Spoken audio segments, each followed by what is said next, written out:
Diyos ko! Diyos ko! I love it! I love it! I love the sea. Sia? Wow! Good morning! Atake natin is beach, going to Cebu. Atake natin is tropical, because we're pan-tropical. I'm your tour guide for today's tour. Visit Kauhagan Island.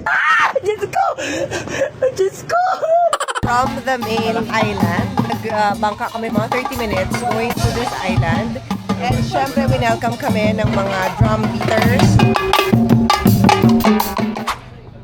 Around 1996, people in Kauhagan started making kiln. Pila na yung mga edad na Sila yung nag-spread out talaga ng quilting. Unique talaga yung design in each quilt. Kami na po mag-decide kung ano ilalagay namin dito sa Recycling talaga siya.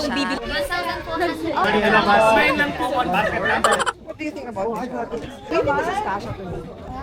Cute pa naman eh. Angeline Quinto, piliin mo ang Pilipinas.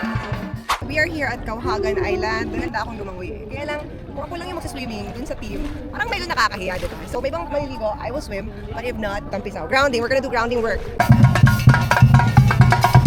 are you from? Russia. Oh, wow. Is it good?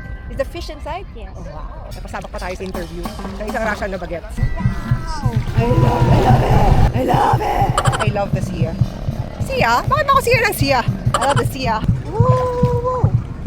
Woo! Ang ganda-ganda talaga ng Pilipinas sa pag-usapang tropical, mga beach, mga nature. Talagang Pilipinas ang number one. Ito yung mga moments na talaga mapapatake you, Lord, kayo lang. We deserve the best things in life and nothing less. When blessings come, let us not question that. We deserve more.